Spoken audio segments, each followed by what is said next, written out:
2년 동안 재직했고 중학교 역사교사로도 1년 정도 있어 봤습니다.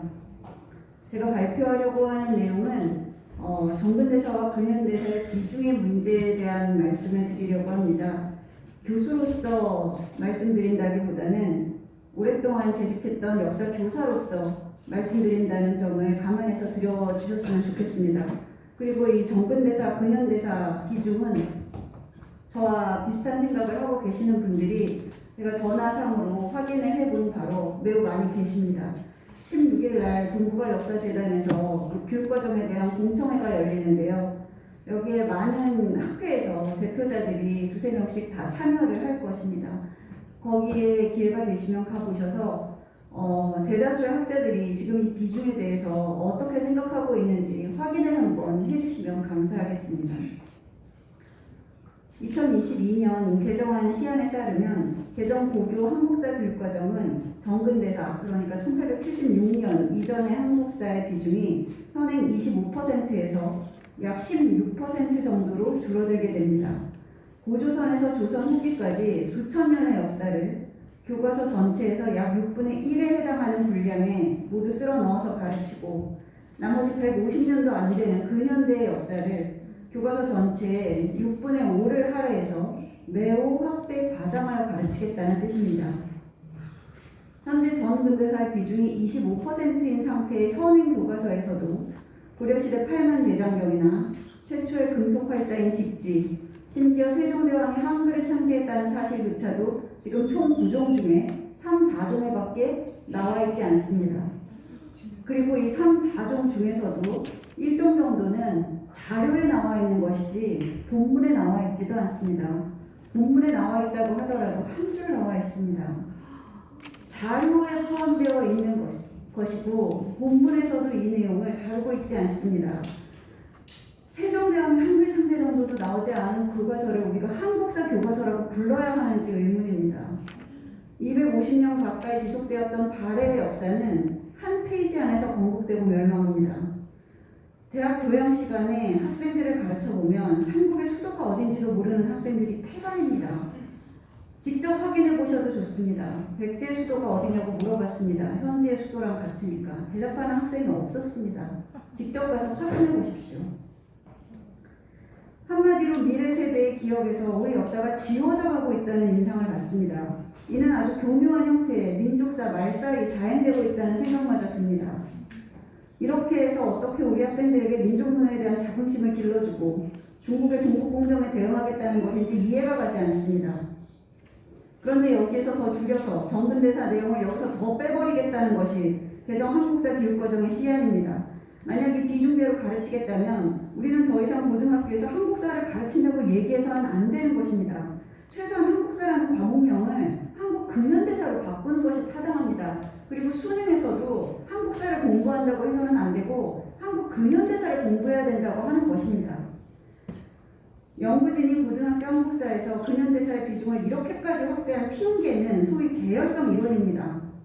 중학교보다 고등학교에 더 심화된 내용을 가르쳐야 한다는 것인데 당초 타일러가 주장한 계열성 이론은 본 내용은 전학년에 배운 내용을 바탕으로 해서 고학년에서 더욱 난도가 있는 내용을 가르치라고 심화해서 가르치라는 것이지 이렇게 학교급별로 시기를 완전히 달리해서 차별화를 하라는 것이 아닙니다.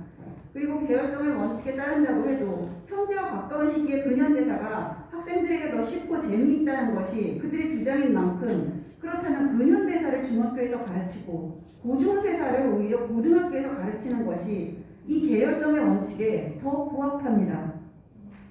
그리고 연구진의 구성이 현직 역사교사의 경우 1차 연구의 경우엔 제가 알기로 모두 다 100% 특정 교사 모임 소속의 교사들로만 이루어져 있습니다. 이것도 문제라고 생각합니다. 어떻게 그 하나의 교사 모임이 전체 교사를 대표합니까? 저도 역사교사 생활 많이 해봤지만 그들과 생각이 다릅니다. 근현대사의 비중이 이렇게 확대된 것은 지난 노무현 정부 말기에 개정된 2007 교육과정부터였습니다. 이후 이명박 정부 하에서 진행된 2099 총론 개정과 2011 강론 개정을 통해서 정근대사와 근현대사의 비중이 50대 50까지 조정된 적이 있었습니다. 그런데 이때 진보 진영에서는 근현대사를 축소 은폐한다며 대대적인 공격을 했습니다. 150년 정도의 역사를 교과서 절반에 걸쳐서 쓰는 겁니다. 이것을 어떻게 축소 은폐라고 말하는지 이해가 가지 않습니다. 만약 이것이 축소 은폐라면 고조선을 제외해도 약 1900년 정도의 역사를 교과서 25% 아니 시안에 따르면 14%에 집어넣으려는 이 교과서는 정근대사를 축소한 것이 아니라 정근대사를 압살한 것입니다. 정근대사가 정권에 도움이 되지 않는다는 건 저도 알고 있습니다. 그래서 정근대사에 많은 정권들이 아예 관심도 없으십니다.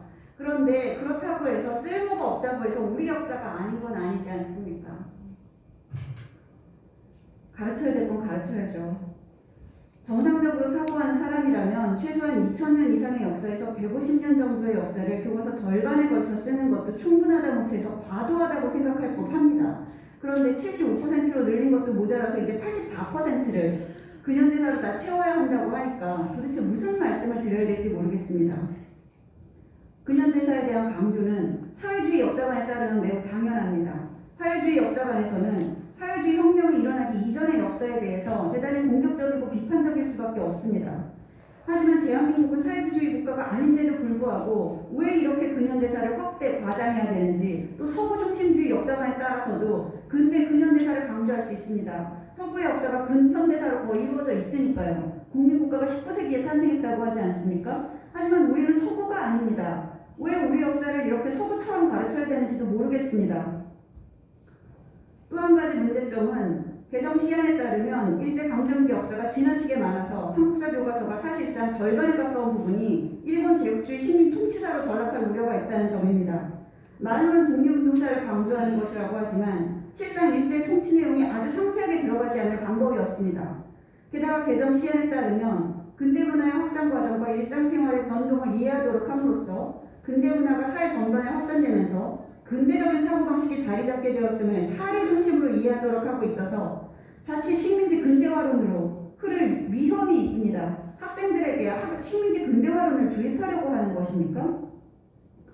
지금까지 언론에서는 민주주의, 자유민주주의, 남침, 정부수립 이런 용어 문제에 주목하지만 사실 용어 문제는 대중의 이목을 끌기에는 아주 좋을지 모르겠지만은 역사교사를 10년 이상 해본 제 경험상 학생들은 이런 용어 하나 가지고 역사의식이 좌우되지 않습니다. 저희 학생들의 수준이 그렇게 낮지 않습니다. 학생들의 정치적 성향을 좌우할 수 있는 것은 어떤 주제를 어느 정도 분량으로 쓰느냐 하는 것입니다. 일제강점기 서술에 많은 분량을 할애하면 친일파 비판에 유리합니다. 광복 직후 상황에 대해서 많은 지면을 할애하면 이승만 정부의 실정과 독재, 반민특위 해산 문제를 비판하기에 편리합니다. 그리고 현대사의 많은 분량을 할애하면 독재정권, 권위주의 정권 비판, 경제개발 정책의 문제점, 노동운동과 민주화운동의 중요성과 가치, 그 과정에서 보수정권의 반인도적인 탄압, 이런 내용을 충분히 많은 사례와 자료를 통해서 학생들에게 그 진실성을 설득하기에 유리합니다. 물론 다른 자료와 사례를 쓴다면 정반대 방향으로의 설득도 가능합니다. 하지만 근현대사의 비중이 이렇게 2007 교육과정으로 늘어난 이후에 이와 방향을 달리하는 자료와 사례를 쓴 교과서는 과거 2011 교육과정에서 학교 현장에 등장할 뻔했던 교학사 교과서 하나 정도였습니다. 그리고 그 교학사 교과서가 지적된 오류를 모두 수정하겠다고 했음에도 불구하고 어떤 종말을 맞았는지는 모두가 다 겪어보았기 때문에 다 알고 있습니다. 제 예상으로는 앞으로 그 어떤 출판사나 저자들도 그와 비슷한 시도를 할 꿈도 꾸지 못할 것입니다. 두렵기 때문이죠. 이것이 과연 역사를 보는 다양한 관점을 주장했던 사람들이 할 만한 일이었는지는 아직도 의문입니다. 대중들은 역사 왜곡이나 오류가 문제라고 생각하지만 실상 문제되는 것은 분량과 편집입니다. 굳이 왜곡이나 오류를 하지 않더라도 사실, 즉 팩트만 가지고도 얼마든지 하나의 역사관을 학생들에게 주입하는 것이 가능합니다. 현재 정근대사, 근현대사의 비중이라면은 오류나 왜곡 없이 사실만 가지고도 언제나 얼마든지 특정 이념의 주입이 가능한 수준입니다. 주제를 무엇으로 잡느냐, 제목을 어떻게 붙이느냐, 자료로 무엇을 쓰느냐, 해당 주제에 대한 구체적 사례를 무엇을 얼마나 많이 쓰느냐의 문제이기 때문입니다. 예를 들어서 경제성장을 내세운 정부라는 제목과 경제성장을 지향한 정부라는 제목은 뉘앙스가 많이 다릅니다. 본문 서술도 당시 신문기사 등에서 어떤 내용의 비판을 받기도 했다라고 쓰는 것과 무엇으로 주목받았다라고 쓰는 것은 왜곡과 오류의 문제는 발생하지 않지만 학생들에게 주는 인상에 커다란 차이가 있습니다. 개정교육과정의 또 한 가지 문제는 한국사 1, 2를 양분하는 획기로 1937년 중일전쟁을 잡고 있다는 사실입니다. 우리 역사를 둘러나는 기준이 도대체 왜 중일전쟁이 되어야 하는 것인지 알 수가 없습니다. 중일전쟁의 전쟁의 명칭에 우리나라가 들어가 있지도 않습니다.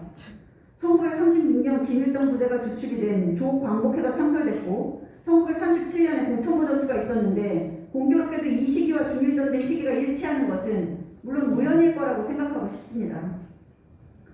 한국사라는 과목명을 쓰면서 근현대사가 필자가 보기에는 다분히 정치적인 이유로 이렇게 비대해져 있는 상황은 분명 비정상적이고 우리 민족의 통일에도 미래지향적인 국제관계를 지향하는 데에도 도움이 되지 않습니다. 우리가 함께해왔던 통일의 역사인 정근대사를 거의 가르치지 않다시피 하고 식민지의 역사와 분단, 남북 간의 갈등과 반목의 역사만을 확대해서 가르쳐서 수능을 치게 만드는 꼴입니다.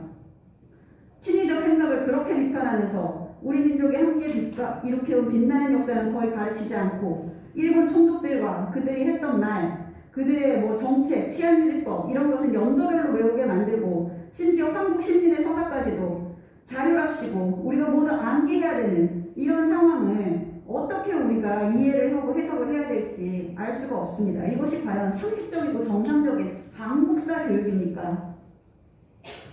필자가 아는 한국사는 이런 역사가 아닙니다. 계속 이렇게 가르치겠다면 우리 한국사가 어떻게 전개되었다고 우리 수천 년 민족사를 모독할 일이 아니고 교과명을 한국 근현대사로 정직하게 바꾸는 것이 맞습니다. 그리고 고등학교에서는 한국사를 가르치지 않고 한국 근현대사만 가르친다는 사실을 솔직히 인정해야 됩니다. 우리는 지금 고등학교에서 한국사를 가르치고 있다고 말을 해서는 안 됩니다. 정권에 따라 이렇게 시대별 비중이 고무줄처럼 늘었다 줄었다 하는 것은 전 세계 어느 나라에서도 찾아볼 수 없는 현상일 것입니다. 아무리 정치적으로 요긴하다고 해도 자국사를 이렇게 정치적 도구로 함부로 이용하는 나라는 없을 것이기 때문입니다. 고려시대 몽골 항쟁기부터 국가의 위기가 닥칠 때마다 의병을 일으켜서 목숨을 바쳐가며 이 나라와 우리 역사를 지켜낸 우리 조상님들께 부끄럽지 않은 후손이 되기 위해서 우리가 무엇을 해야 하는지 다시 한번 생각해 보았으면 합니다. 감사합니다.